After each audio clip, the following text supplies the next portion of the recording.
করে বলে দেন। যুব সমাজের আবদার কি আবদার? কথা যুবকদের বিয়ে সম্পর্কিত আলোচনা।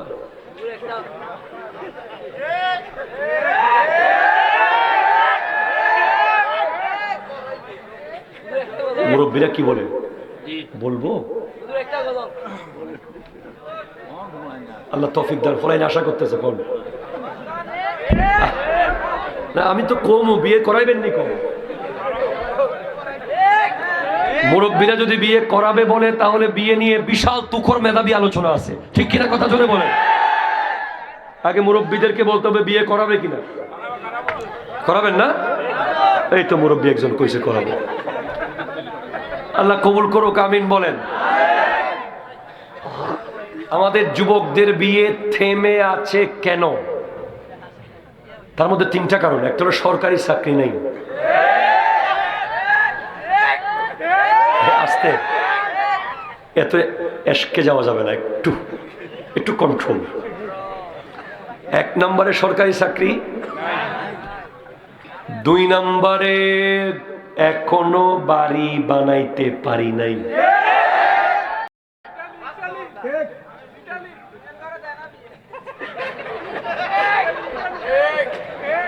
তিন নম্বরে ইটালি যাইতে হবে আগে, তারপরে কি দিবে? বিয়ে। তার মানে বিয়ের সামনে একটা গুরুত্বপূর্ণ বাধা হলো ইনকাম। সমাজের মেয়ের বাপদের ব্রেইনে ঢুকিয়ে দেওয়া হয়েছে যে তোমার মেয়েকে চালাতে হলে মাসে কমপক্ষে 1 লাখ টাকা তো লাগবেই, কারণ তোমার মেয়ে প্রতি মাসে আদাবরি স্বর্ণ খাবে, সে তো ভাত খাবে না। জি না। আমার আল্লাহ কি বলেন একটু শুনি। সূরা নূর, সুবহানাল্লাহ বলেন না, বলেন না, আয়াত নম্বর 32, ওয়ানকিহুল আইয়াম, আল্লাহু আকবার বলেন, মিনকুম ওয়াস-সালিহিনা মিন ইবাদিকুম, সুবহানাল্লাহ জোরে বলেন। তোমরা তোমাদের মধ্যকার অবিবাহিত নারী পুরুষ এবং সৎ কর্মশীল দাস দাসীদের বিবাহ করো।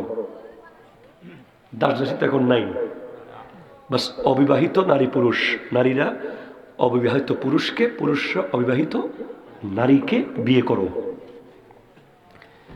বিনিময়ে কি দিবেন আল্লাহ? বলছেন ইন ইয়াকুনু ফুকারা ইউগনি, আল্লাহু আকবার, ইউগনিহিমুল্লাহু মিন ফাদলিহি, যদি তোমরা অভাবীও হও বিয়ের পরে আল্লাহ তোমাদের অভাব দূর করে দেবেন। গনি করে দেবেন কে? আর যদি বলেন কে কে কে কে কে? ওয়াল্লাহু ওয়াসিউন আলিম, আল্লাহর কাছে প্রাচুর্যের কোনো অভাব নাই। আমি চ্যালেঞ্জ করে বলতে পারি, বাংলাদেশে আমি আপনাকে এই মুহূর্তে 1 ডজন বিশ্ববিখ্যাত পরিচিত ব্যক্তির নাম বলতে পারবো যারা বিয়ের পরে দুনিয়া কাঁপিয়েছে। বিয়ে হওয়া মানে গুনার দরজা বন্ধ হয়ে যাওয়া। একজন যুবক যখন বিয়ের উপযুক্ত হবে, উপযুক্ত বলতে প্রাপ্ত বয়স্ক হবে, ঠিক কিনা বলেন? মাথার উপর একটা ছাদ থাকবে, ওই মেয়েকে অন্তত 2 বেলা 2 মুঠো ভাত খাওয়ানোর তৌফিক থাকবে, তাকে বিয়ে করিয়ে দেওয়া উচিত। এখন মোহরানা কত? 10,000।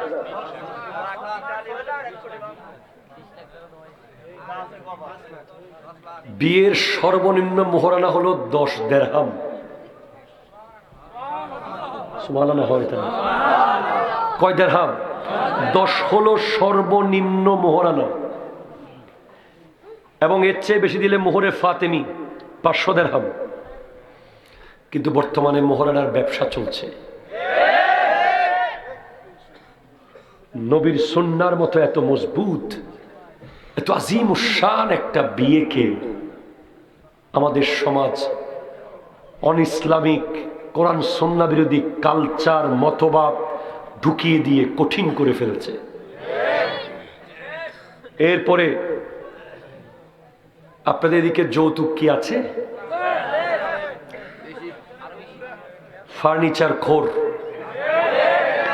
আম খোর, কাঁঠাল খোর, গরু খোর, খাসি খোর, ও আর 15 খোর, দুবাইয়ের ভিসা খোর,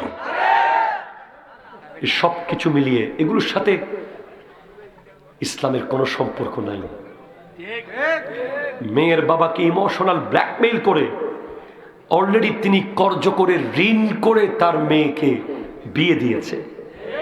এরপরে সারা বছর তাকে ইমোশনাল ব্ল্যাকমেইল করে বাবার বাড়ি থেকে যা কিছু আনে জোরপূর্বক বাধ্য করা হয়, এগুলোর সাথে ইসলামের কোনো সম্পর্ক। হাদিয়া দিতে পারে না, কিন্তু এই হাদিয়া দিয়ে ঢোল পেটানো যাবে না।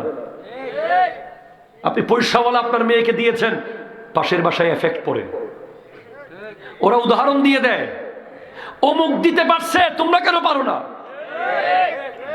এটা করতে গিয়ে ওই মেয়ে ঘরের মধ্যে ধুকে ধুকে মারা যায়।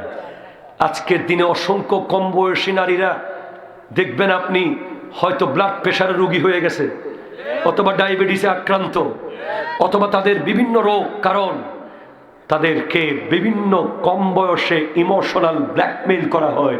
বলা হয়, বউ তোমাদের এলাকায় মনে হয় গরু টরু নাই, তোমাদের ওইদিকে মনে হয় আম কাঁঠাল টাটাল এগুলো নাই, আচ্ছা আচ্ছা ওদের বাসায় দিছে তো থাক লাগবে না, দিছে তো থাক লাগবে না। এই দিছে তো থাক লাগবে না বলে যে কঠিন সমস্যায় ফেলে দেওয়া হচ্ছে, এটার মাধ্যমে আজকে সমাজ প্রতিদিন লুবি হয়ে যাচ্ছে, লুবি হয়ে যাচ্ছে, লুবি হয়ে যাচ্ছে।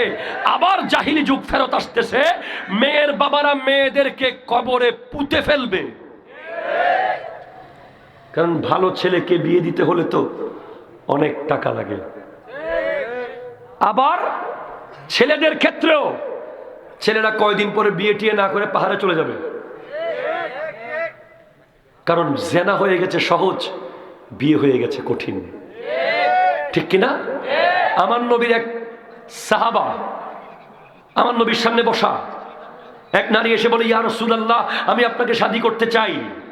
নবী বলছেন, আমার এখন দরকার নাই, তুমি অন্য কাউকে শাদী করো। তখন ওই সাহাবা এসে বলে, ইয়া রাসূলুল্লাহ আপনি অনুমতি দিলে আমি তাকে শাদী করতে চাই। নবী বলছেন, তোমার কি আছে? বলে, আমার তো কেমন কিছু নাই, একটা লোহার বর্ম নাই, আংটি নাই, কিছু টাকা নাই, কি আছে? বলে, আমি কোরআন শরীফের কিছু সূরা জানি। বলে, ঠিক আছে, তুমি এই মেয়েকে সেই সূরাগুলো শিখিয়ে দিবে, এটাই হলো তোমার বিয়ের মোহরানা। প্লিজ আমার মুরব্বীদেরকে বলছি, বিয়েকে সহজ করে দেন। বিয়েকে যদি সহজ না করেন, এলাকায় যদি উদ্যোগ না নেন, এই ছেলে যত গুনাহ করবে সবগুলোর জন্য অভিভাবক দায়ী থাকবে। জি, আল্লাহ কবুল করুক, আমিন বলুন।